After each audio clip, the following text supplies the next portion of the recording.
Most people don't lack motivation. We're looking down the third week of January right now, and the ball drop with all of its excitement is a distant memory.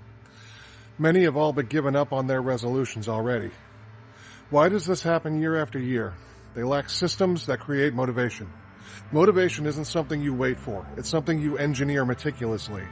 Today I'm going to give you 5 life hacks that can motivate you to do almost anything. Work out, change habits, build discipline, eat healthy, have financial discipline, whatever you're wanting to accomplish really.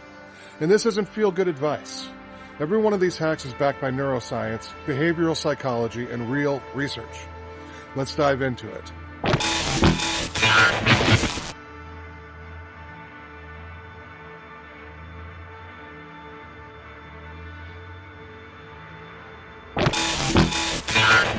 Here's the problem. Your brain hates big tasks.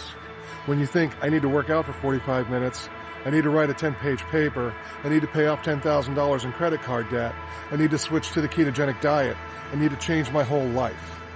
Your brain sees that as a threat and works to shut it down. Here's the science behind that. Research on task initiation shows the brain's resistance comes before effort, not during it. A popularized idea from Stanford states, make the habit so small it feels stupid not to do it. This works because it bypasses the amygdala, the part of your brain responsible for fear and avoidance. Here's your hack.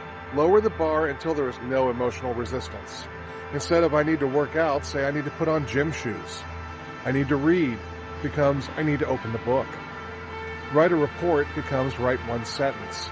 Once you start, dopamine increases, momentum kicks in, and motivation follows the action. It's not the other way around. The key takeaway here is you don't need motivation to start. You need a start that creates motivation.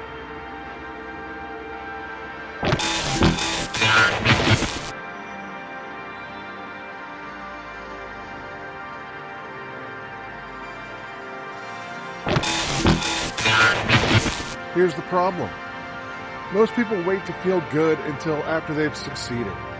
The brain doesn't work that way. Here's the science of it. Dopamine isn't a reward chemical. It's a motivation and anticipation chemical. Studies from neuroscientist Dr. Andrew Huberman show dopamine spikes when effort is rewarded, not when outcomes are achieved. If you only celebrate results, your motivation collapses when progress goes slow. Here's the hack though. Reward showing up, not winning. Winning is awesome, and we should always strive to be our best. But because you show up, you're already winning. Here's some examples. Finish your workout, mark it on a visible tracker. Paid off a credit card, enjoy a nice meal. You did the hard thing that you've been putting off? Make a small reward immediately. This trains your brain to associate effort with pleasure. Here's the key takeaway. Fall in love with your effort, and results become inevitable.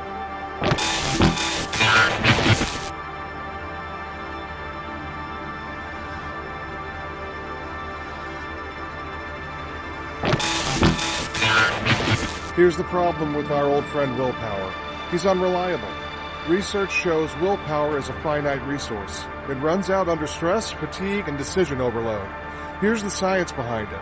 Behavioral psychology shows identity-based habits are far more durable than goal-based habits. This comes from multiple studies.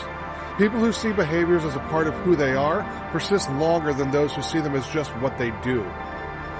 Here's your hack. Stop saying, I'm trying to work out. I'm trying to be disciplined. I'm trying to pay off debt. Try saying this instead. I'm someone who doesn't miss workouts.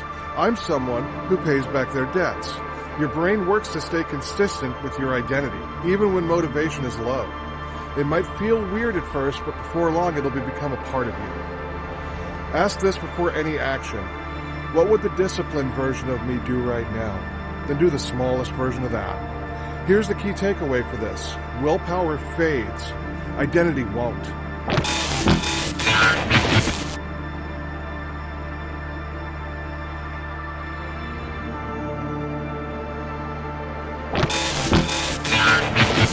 Here's the problem. Most people try to motivate themselves with pressure, guilt, intensity. That works, but only in the short term. Then it burns out. Here's the science behind it. Research on behavioral friction shows that the easier a behavior is to start, the more likely it is to happen, regardless of your motivation. Your environment controls your behavior more than your mindset does. Here's your hack. Design your environment to make the right choice automatic. Some examples of this would be gym clothes laid out the night before, phone charger outside the bedroom so you can get a restful sleep, junk food out of the house, notebook open on the desk with a pen next to it ready to go. Reduce the number of decisions needed to act. Here's the key takeaway. Discipline isn't about strength to power through. It's about a successful setup.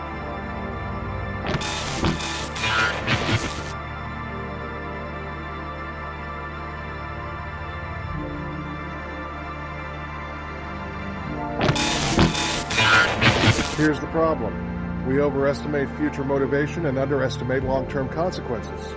Here's the science that supports that. Stoic philosophy plus modern psychology call this negative visualization. Studies show people are more motivated by loss avoidance than gain pursuit. The brain responds more strongly to, what will this cost me if I don't act? Here's your hack. Ask yourself regularly, where will I be in 5 years if I don't change? What habits will harden? What opportunities will disappear? Then contrast it with who could I become? What will consistency actually build? This creates emotional urgency without panic. Here's my personal story. When I first started working out, I would definitely say I had motivation from people around me. I saw a lot of my friends who were older having to take medications, family members that were having a lot of problems, and it really influenced me. Plus, having a young child in midlife really changes your mind about things. I wanted to be there and watch him grow up.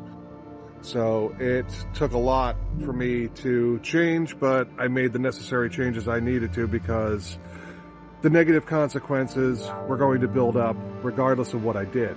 So I needed to try to do something different. Here's the key takeaway. The pain of discipline is temporary. The pain of regret compounds. Motivation isn't magic, it's mechanics. If you lower the starting line, reward the effort, act from identity, design your environment, and remember the cost of doing nothing, you end up not needing motivation anymore. You become the kind of person who moves anyway. And that's how real transformation starts. Welcome to reality.